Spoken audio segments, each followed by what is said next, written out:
Good morning and welcome to Barbara's Bulletin. I'm your host, Barbara. Today we're focusing on the escalating tensions between Europe and the United States, particularly in light of President Donald Trump's interests in Greenland and the potential implications for global trade and security. We've seen a series of developments unfolding rapidly, with NATO Chief Mark Rutte emphasizing the need for thoughtful diplomacy to address these issues. Meanwhile, President Trump is set to attend the World Economic Forum in Davos, where his ambitions regarding Greenland are likely to be a major point of discussion. The situation has also led to concerns about the fate of a key EU-US trade deal, which was agreed upon last July but now hangs in limbo due to growing tensions.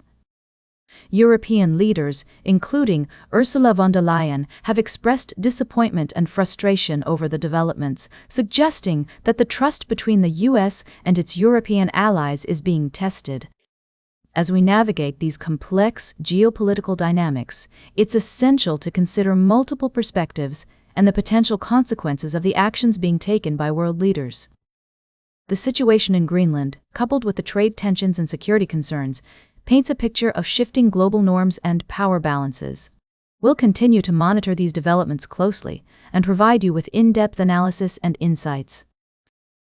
For now, it's clear that the relationship between Europe and the US is at a critical juncture, with far-reaching implications for international cooperation, trade, and security. We'll be right back with more of today's top news on Barbara's Bulletin. Welcome back to Barbara's Bulletin.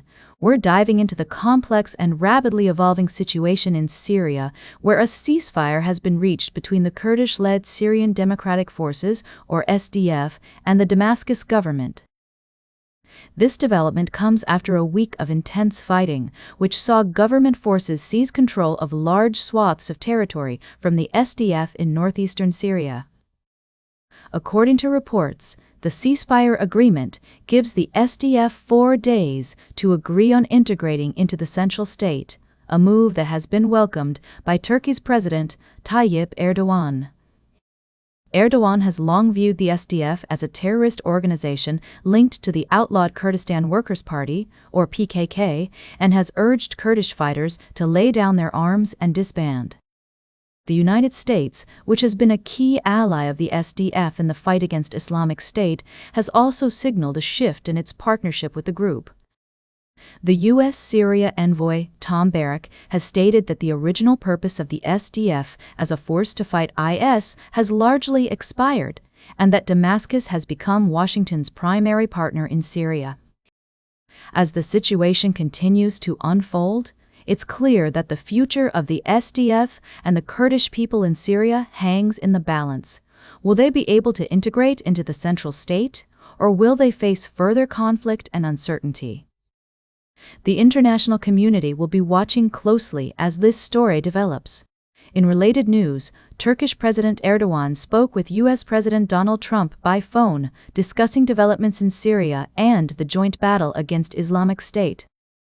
Erdogan has urged Kurds in Turkey not to fall for provocations by militants and has reiterated his government's commitment to carrying out a peace process with the PKK. As we continue to follow this complex and evolving story, we'll bring you updates and analysis from experts and stakeholders on the ground. For now, it's clear that the situation in Syria remains volatile and uncertain, with far-reaching implications for the region and the world. Welcome back to Barbara's Bulletin. As we wrap up today's show, let's take a look at some of the top stories making headlines around the world.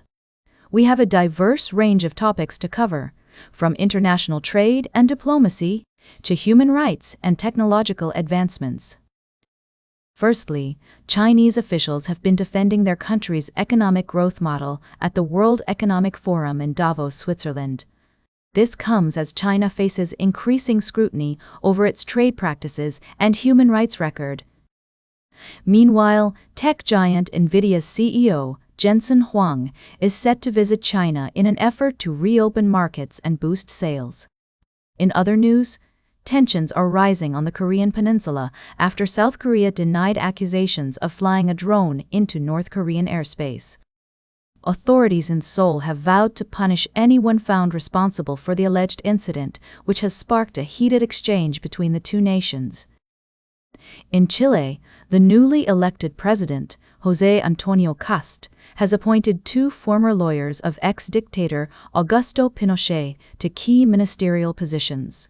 This move has raised eyebrows and concerns among human rights groups, given Pinochet's notorious regime and its legacy of violence and repression. Lastly, Taiwan's economy is experiencing a mixed bag, with the island's tech sector booming thanks to exports of AI hardware and semiconductors.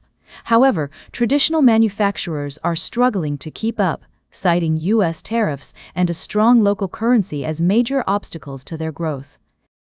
These stories highlight the complexities and challenges facing our global community today. As we strive for greater understanding and cooperation, it's essential to stay informed and engaged on the issues that matter most. That's all for today's Barbara's Bulletin. Remember to like, share, and subscribe, and until next time, stay engaged.